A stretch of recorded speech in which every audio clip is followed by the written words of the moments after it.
Vous savez les amis, j'étais en train de réfléchir à une petite question qui me trottait dans la tête comme ça. Je me suis dit, c'est qui le plus grand méchant de l'histoire de Spider-Man? Qui, dans tous les films, dans tout ce qu'on a eu autour du personnage, qui est-ce qui lui a fait le plus de mal? Qui est le plus grand vilain de l'histoire de Spider-Man? Et je pense que j'ai trouvé la réponse.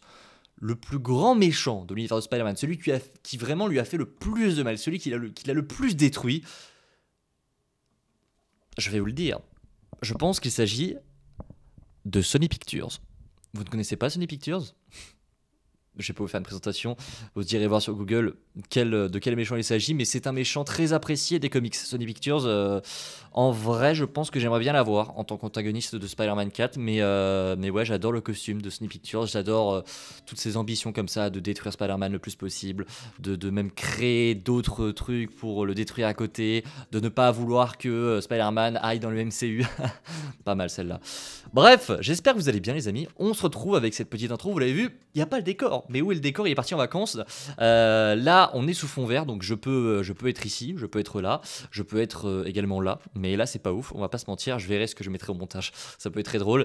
Mais aujourd'hui, on se retrouve pour parler un petit peu de nouvelles rumeurs autour de Daredevil, autour de Spider-Man, autour du prochain arc de l'homme araignée.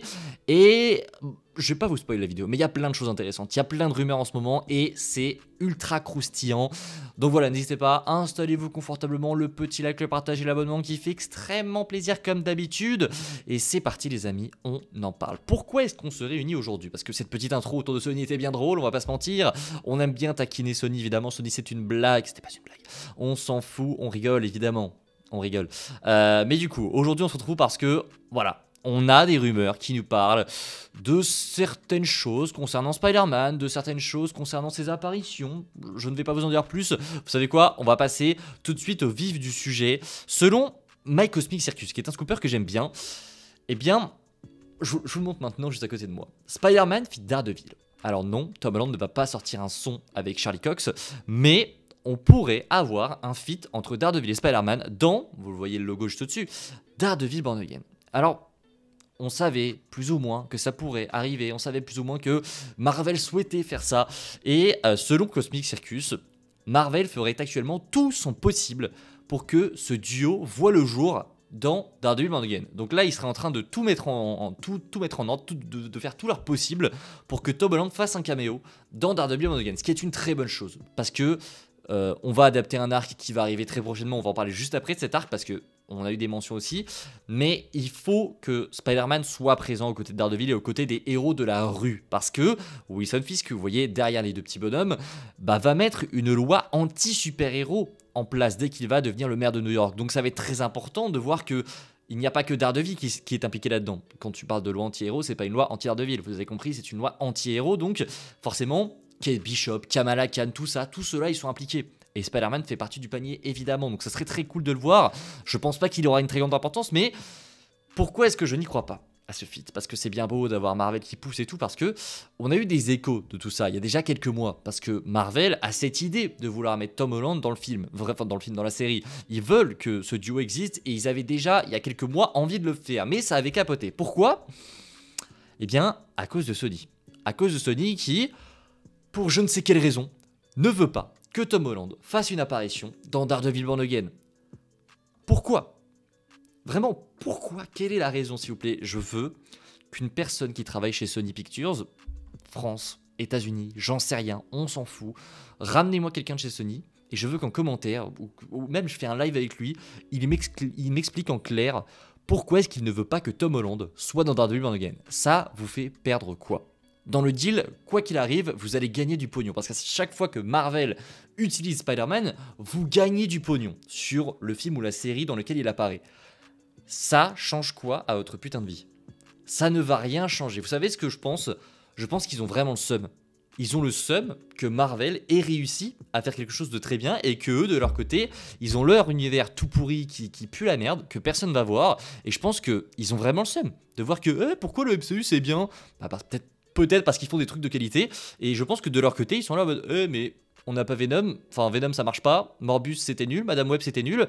Bah, si nous c'est nul, je vois pas pourquoi vous ça pourrait être bien. Donc vous donnera pas Spider-Man. Je vois vraiment ça comme ça. Enfin, ils vont pas ne pas le donner parce qu'ils sont obligés vu qu'ils gagnent de l'argent. Mais en tout cas, ils vont le faire le moins possible. Je sais pas si c'est ça. Mais si c'est ça, c'est magnifique. Et bordel, ça prouve que vous êtes les grands antagonistes que vous pensez être. Vraiment. Parce que vous détruisez encore plus Spider-Man que certains méchants. Vraiment, vous êtes la pire chose, je pense, qui soit arrivée à Spider-Man depuis... Tobey Maguire, c'était pas mal. Andrew Garfield, c'était bien aussi. Enfin, on a eu de très bonnes choses avec vous.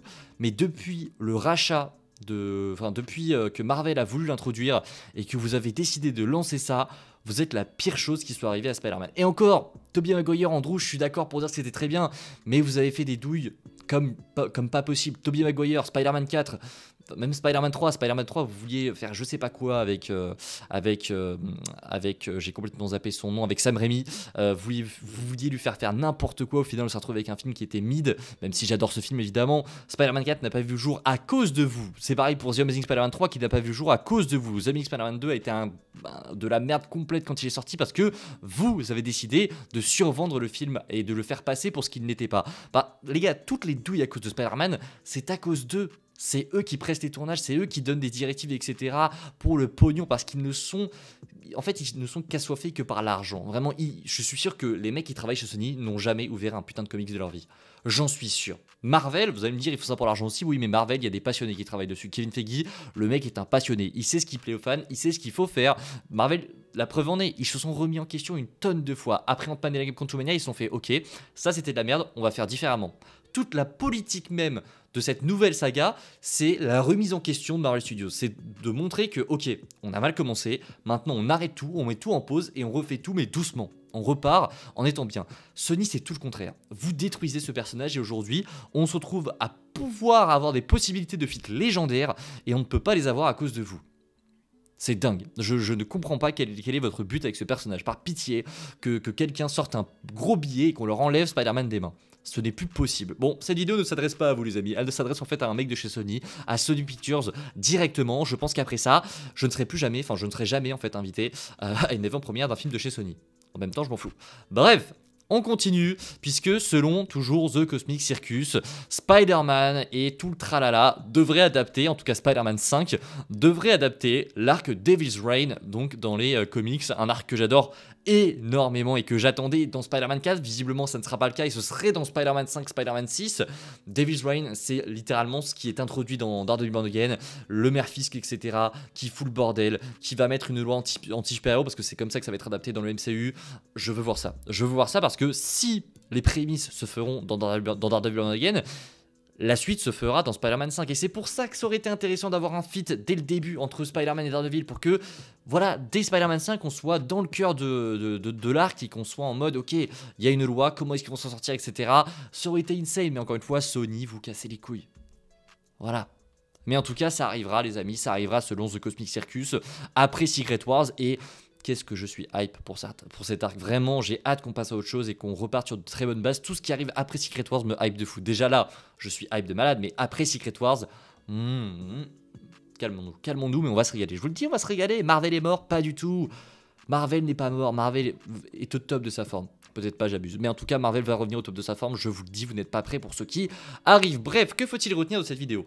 Que plein de choses cool peuvent arriver. Mais malheureusement, un studio casse la tête du nom de Sony Pictures. Ce n'est pas une blague quand je vous disais que vraiment le pire ennemi de Spider-Man, c'est Sony. Ils ne font que des choses dans leur propre intérêt qui ne vont pas du tout dans le bon sens des choses pour nous les fans et pour leur personnage de Spider-Man. Ça n'a aucun sens, leur choix n'a aucun sens, mais une nouvelle fois, eh bien, on continue d'aller en salle, on continue de soutenir tout ça parce que c'est un personnage qu'on adore et on espère un jour que ce Tom Holland arrivera à la hauteur de Tobey et Andrew. On l'espère vraiment et je pense que là, on peut lui redonner une chance avec cet arc. Spider-Man 4, je pense pas. Je pense que Spider-Man 4 va être un projet très casse-gueule, même si je l'attends énormément, je pense que vraiment... En tout cas, je vais pas me prononcer trop vite, mais j'y crois pas beaucoup à ce projet. Mais on verra ce qu'il en sera. On verra ce qu'il en sera, les amis. J'espère que cette petite vidéo vous a plu. Si c'est le cas, n'hésitez pas, comme d'habitude, le petit like, le partage et l'abonnement. Et je vous dis à demain pour une nouvelle vidéo. Comme d'habitude, vous savez ce qu'il vous reste à faire. Et voilà, prenez soin de vous, c'est toujours le plus important. Boycottez Sony, c'est le plus important aussi. Et je vous dis à très vite. Prenez soin de vous. Allez, ciao tout le monde.